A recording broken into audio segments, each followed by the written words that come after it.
Halo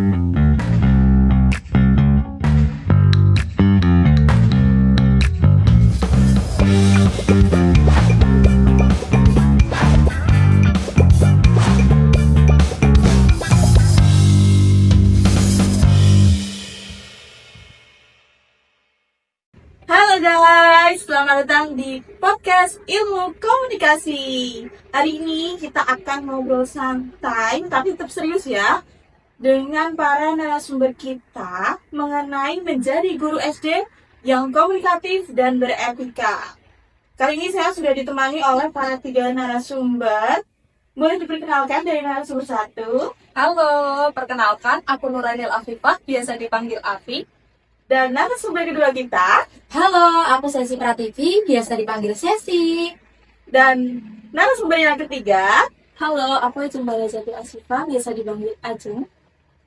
Oke, kali ini kita akan membahas tentang menjadi guru SD yang komunikatif dan beretika ya teman-teman. Pasti cocok banget sama para calon guru nih yang akan menjadi guru masa depan, supaya nantinya kita bisa belajar gimana sih caranya berkomunikasi yang komunikatif dan berkomunikasi tapi tetap beretika. Oke guys, kita mau tanya tentang hal-hal yang sederhana dulu aja kali ya.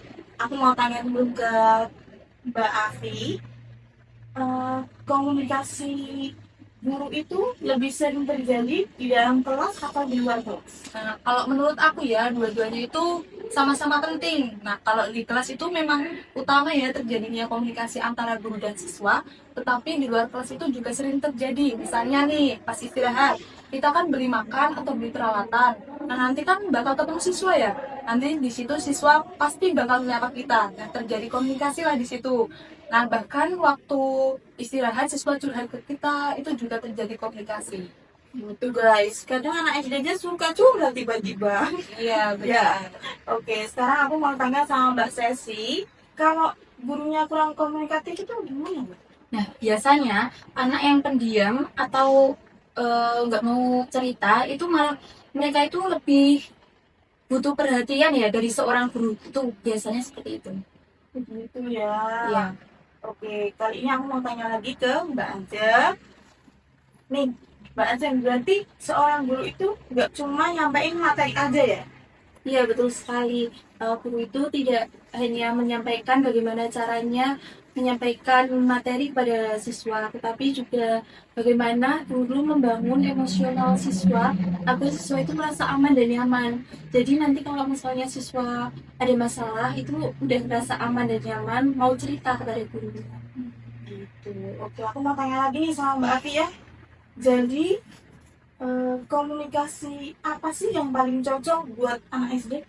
Tentunya komunikasi yang sederhana, penuh empati dan tidak kaku dong. Jadi anak SD itu lebih suka kalau kita itu ramah dan ekspresif.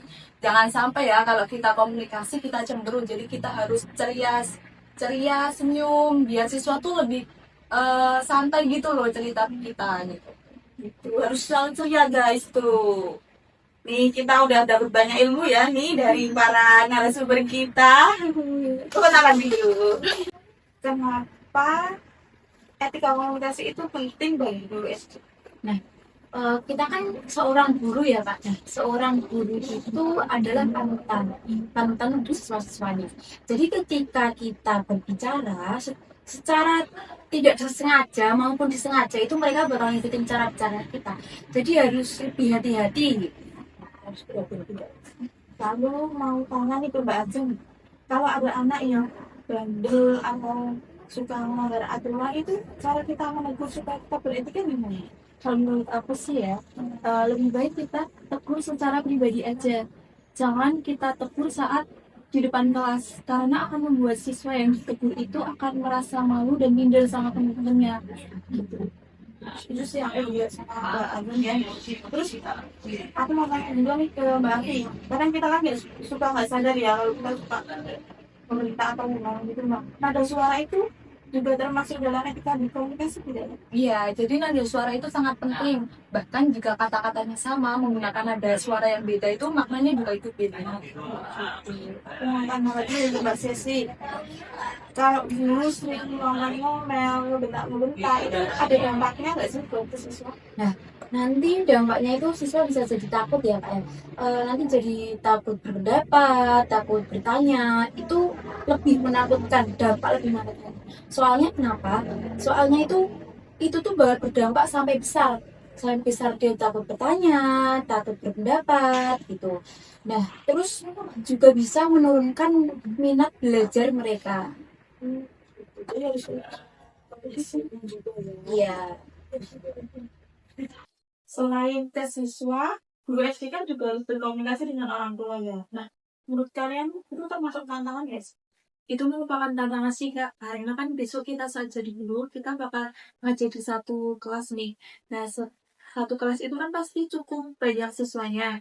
Nah, setiap karakter orang tua siswa kan pasti berbeda-beda. Nah, jadi kita saat jadi guru besok kita harus pintar-pintar memilih kata saat kita berkomunikasi dengan orang tua siswa tersebut. Gitu. Lalu kalau menyampaikan masalah ke orang tua, apa sih yang perlu diperhatikan? Kalau menurut aku, menyampaikan masalah itu kita harus memperhatikan bahasa. Jadi bahasanya harus sopan dan fokus ke solusi. Jadi kita tidak hanya menyalahkan antara orang tua atau anaknya. Gitu. Berarti etika komunikasi juga berlaku ke semuanya ya, nggak cuma ke siswanya aja. Iya Kak, betul. Karena guru itu membawa nama sekolah dan profesinya gitu. Kalau kita bahas komunikasi interpersonal, menurut kalian gimana sih hubungan antara guru dengan siswa yang ideal itu? Nah, jadi menurutku hubungan guru dan siswa itu harus dekat, tetapi tetap ada batas, Kak. Jadi kita itu sebagai guru memang dianjurkan akrab dengan siswa, tetapi tidak boleh melebihi batas. Jadi tetap melihat bahwa kita itu guru dan dia itu siswa. Jadi tetap saling menghormati satu sama lain, gitu, Kak. Berarti untuk dihormati sama siswa itu kita nggak harus galak dan marah ya?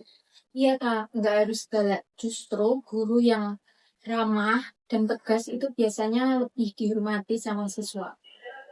Gitu. Kalau komunikasi interpersonalnya bagus, apa ya dong, Pak? Kalau komunikasi interpersonalnya guru itu bagus, akan membuat siswa itu jadi lebih terbuka. Terus mau bercerita dengan gurunya tersebut. Dan merasa gurunya itu tempat teraman bagi dia untuk bercerita. Selain kata-kata nih, komunikasi itu kan juga soal bahasa tubuh ya. Nah, menurut kalian seberapa penting sih komunikasi bahasa nonverbal bagi seorang guru SD itu? Nah, kalau menurutku penting banget sih, Kak. Dari ekspresi wajah, saat kita tersenyum, bahkan saat kita marah, gerakan tangan juga, bahkan cara berdiri guru itu juga diperhatikan oleh siswa. Lalu contohnya seperti apa sih? Nah, misalnya senyum Kak. Nah, senyum sederhana guru itu bisa membuat siswa itu menjadi lebih nyaman dan semangat belajar tentunya. Kalau bahasa nonverbal negatif itu gimana? Nah, kalau bahasa nonverbalnya udah negatif nih, itu bisa membuat siswa jadi salah paham sih Kak. Contohnya kalau misalnya guru pasang muka marah, itu bisa buat siswa jadi takut. Walaupun guru itu belum bicara apapun sama siswa, tapi siswa udah merasa takut. Gitu. Oh iya, sekarang kan kita udah hidup di zaman era digital ya, yang mana semuanya udah pakai teknologi. Nah, menurut kalian sebagai guru, itu tuh sebuah tantangan atau peluang sih buat guru SD?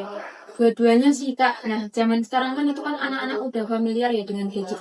Ketika guru bisa memanfaatkannya, itu nanti manfaat dan peluangnya itu lebih banyak gitu loh untuk bisa memanfaatkan gadgetnya itu tadi. Gitu. Tapi kalau dalam konteks etika komunikasi nih ya, apa sih yang perlu diperhatikan? Guru harus berhati-hati sih Kak saat berkomunikasi. Apalagi kan sekarang udah era digital ya.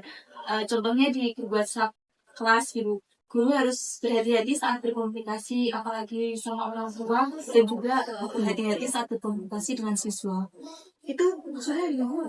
Jadi, guru itu harus menggunakan bahasa yang sopan dan jelas, Kak. Jadi kita tuh komunikasi sama siswa itu boleh menggunakan bahasa santai, tapi tetap memperhatikan bahwa kita itu sebagai guru.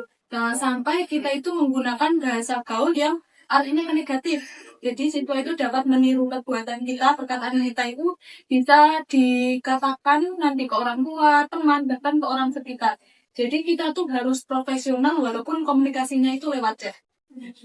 Jadi harus tetap sesuai ini pakai bahasa Indonesia yang baik gitu ya, supaya nanti kalau pakai bahasa yang gaul itu nanti takutnya anaknya ngikutin gitu ya. Di sekolah dasar itu kan siswanya beragam dan dari berbagai latar belakang ya, baik dari segi budaya, terus bahasa daerah, serta juga kebiasaan yang berbeda antara sekolah dan di rumah. Aku mau tanya nih, apa peran penting komunikasi antar budaya di lingkungan sekolah? Nah, jadi memang ya Kak, komunikasi antar budaya itu kan perannya penting. Kita sebagai guru itu harus peka terhadap perbedaan budaya, kebiasaan sehari-hari, bahkan dari cara berbicara siswa. Karena tidak semua siswa itu kan memiliki gaya bicara yang sama Kak. Jadi kita sebagai guru itu harus memahami karakter dari masing-masing siswa. Agar apa? Agar pesan yang kita sampaikan itu diterima baik oleh siswa tersebut. Gitu. Gitu. Tapi kalau semisal kita kurang peka nih, apa sih dampaknya ke siswa? Nah, nanti bisa muncul kesalahpahaman, Kak. Dan bahkan bisa membuat siswa itu kurang dihargai. Oh, gitu. Berarti guru harus adil dalam berkomunikasi ya? Iya, benar sekali. Guru harus adil dalam berkomunikasi dan tidak boleh membeda-bedakan antara siswa, baik dari segi bicara ataupun dari segi sikap sehari-hari guru tersebut. Oh, gitu. Di sekolah dasar itu kan sering terjadi hambatan komunikasi antara siswa dan guru ya. Nah, hambatan yang sering terjadi itu apa sih?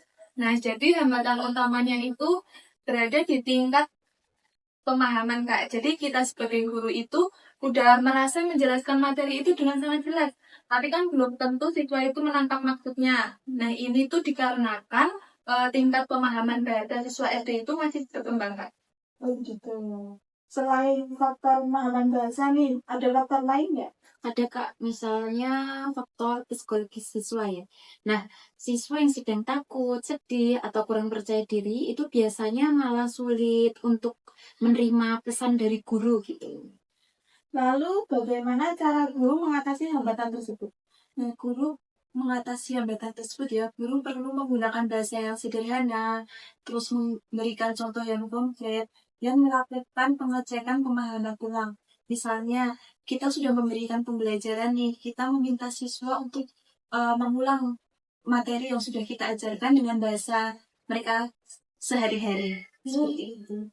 Gitu caranya. Seringkali kan komunikasi dianggap hanya soal berbicara saja ya, padahal mendengarkan itu juga termasuk bagian penting dalam komunikasi. Nah, aku tuh mau tanya nih, seberapa penting mendengarkan aktif bagi guru SD? Nah, sangat penting Kak, karena anak SD itu mereka butuh merasa didengar. Jadi mereka itu agar berani mengekspresikan perasaan dan pikirannya. Lalu, bentuk dari mendengarkan aktif itu seperti apa sih? Nah, contohnya seperti guru itu menatap siswa saat siswa berbicara, terus memberi respon seperti anggukan, dan tentunya tidak langsung memotong saat siswa cerita. Jadi saat siswa cerita itu kita memberi respon seperti anggukan itu gunanya agar siswa itu merasa ceritanya itu didengar oleh kita, Kak. Nah, terus kita kalau bisa jangan sampai memotong di tengah pembicaraan saat siswa itu cerita kepada kita. Jadi lebih baik dengarkan ceritanya dari awal sampai akhir, baru nanti kita memberikan saran atau solusi seperti itu. Oke, gitu ya. Lalu aku mau tanya juga, apa dampak kalau guru mendengarkan dengan baik? Dampaknya itu akan membuat siswa lebih terbuka ya. Jadi akan menceritakan permasalahan atau tentang diri mereka sendiri kepada gurunya. Terus akan membangun hubungan emosional antara guru dan juga siswa.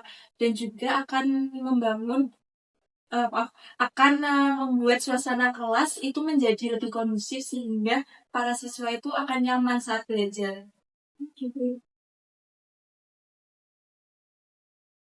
Menurut kalian, gaya komunikasi guru yang paling efektif bagi guru SD? Nah, jadi komunikasi guru yang paling efektif itu yaitu komunikasi yang hangat, mudah dipahami, dan tentunya dekat dengan dunia anak, Kak. Jadi kita sebagai guru SD itu tidak perlu menggunakan bahasa yang sangat formal. Karena siswa SD itu kan lebih mudah paham dengan bahasa yang sederhana dan konkret.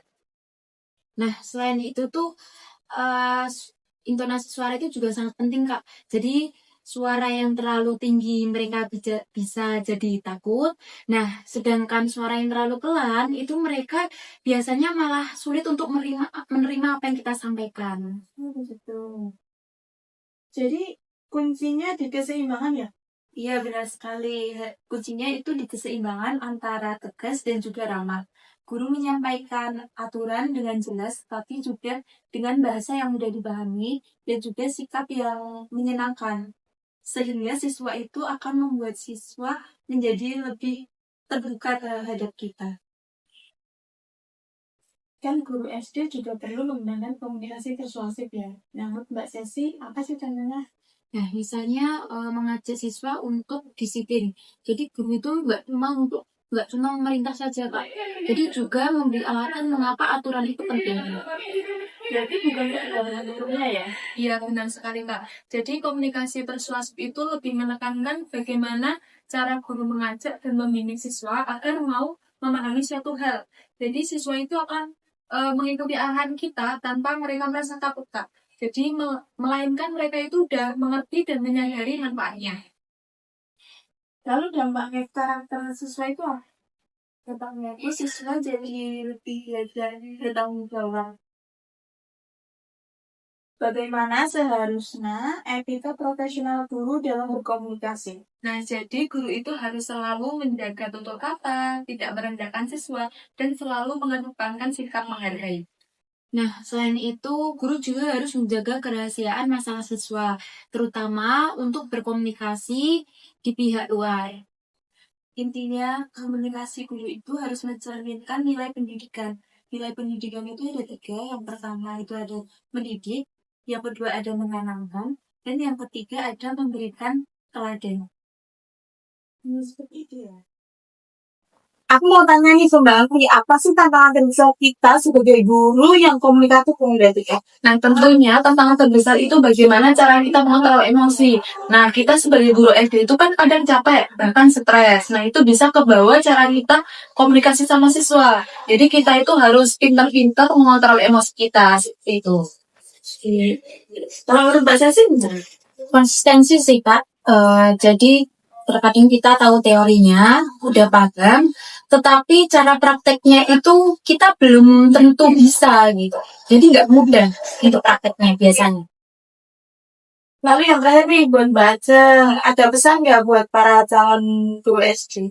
Oke, pesan buat para calon guru SD ya. Jangan pernah kalian meremehkan kata-kata kalian sendiri. Karena bagi anak SD, ucapan guru itu sangat berpengaruh. Itu baik, jangan lupa guru adalah ibu lagi biru. Dari obrolan hari ini kita bisa belajar bahwa guru SD itu bukan cuma soal mengajar aja, tapi harus pintar berkomunikasi dan menjaga etika ya teman-teman. Dan terima kasih kepada para narasumber yang sudah hadir. Ada Mbak Hafi, Mbak Sesi, dan Mbak Ajeng. Serta teman-teman yang udah hadir podcast ilmu komunikasi hari ini. Sampai jumpa di podcast selanjutnya. See you!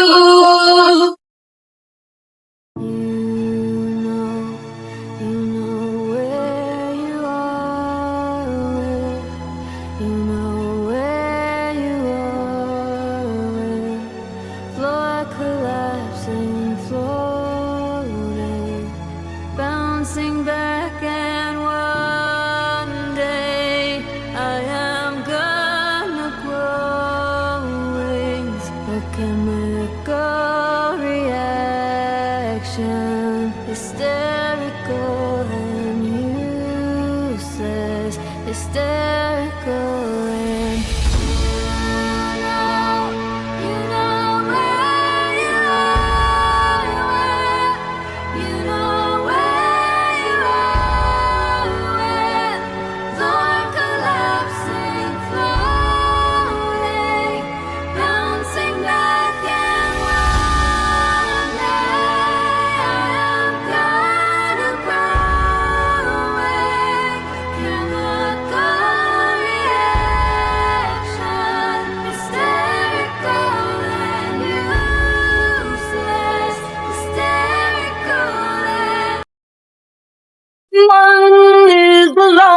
loneliest number that you'll ever do.